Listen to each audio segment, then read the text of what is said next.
আল্লাহকে নিয়ে আকাশের দিকে ছুটে দাও। আকাশের দিকে ছুটে দিলে কি হবে? আল্লাহ পাক বলে যে সেগুলো আমার ব্যবস্থা, তোমার চিন্তা করা। আল্লাহর হুকুমে ওই অবশিষ্ট যা তা আকাশের দিকে ছুটে দেওয়ার সাথে সাথে রব্বুল আলামিন কুদরতি ব্যবস্থাপনায় সেই অবশিষ্ট গুলাকে যেভাবে আল্লাহর ইচ্ছা সেভাবে পৃথিবীর আনাচে কানাচে ছড়িয়ে দিয়েছেন। জেনে রাখবেন, মনে রাখবেন, স্মরণ রাখবেন, ওই অবশিষ্ট যা অংশ পৃথিবীর যেখানে গিয়ে পড়েছে কিয়ামতের একদিন আগে হলেও সেখানে একটা মসজিদ তৈরি হবে হবে হবে। এই মসজিদটা কোথায় আমি জানি না,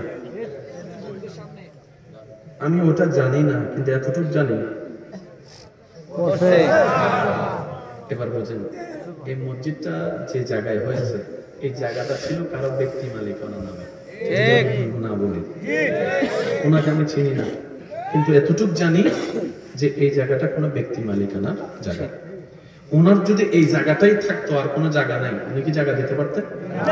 তার মানে ওনার আরো একটু রিপ্লাই দেন না ভাই। এবার ওনাকে জিজ্ঞেস করেন, দাদা, চাচা, ভাই, বাবা, আপনার আন্ডারে এতগুলো জায়গা থাকতে আপনি এটা দিলেন কেন? বলে যে আমার মন চাইছে এটা দিতে। রব বলে যে তোর মন চাই নাই, তোর মনের আমি চাওয়াইছি।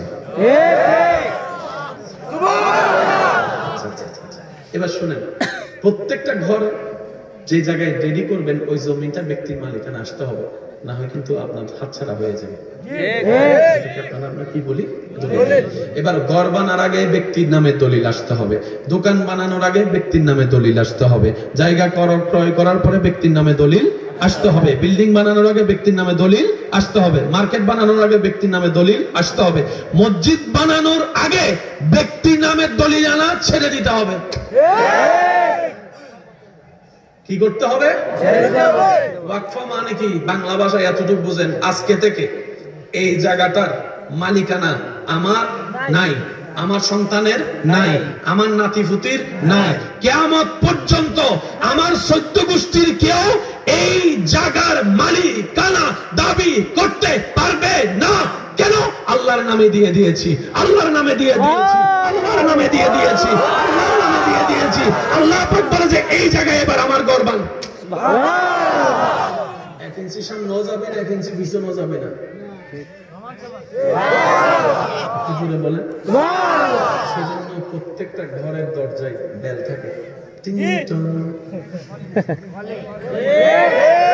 বলেন না, কিন্তু আল্লাহর ঘরের দরজা কোনো বেল নাই। অন্যের ঘরে ঢুকতে গেলে আমি মসজিদের দরজায় দেখবেন ইমামও দাঁড়ায় থাকে না, মুয়াজ্জিনও দাঁড়ায় থাকে না, সভাপতিও দাঁড়ায় থাকে না, সেক্রেটারি থাকে না,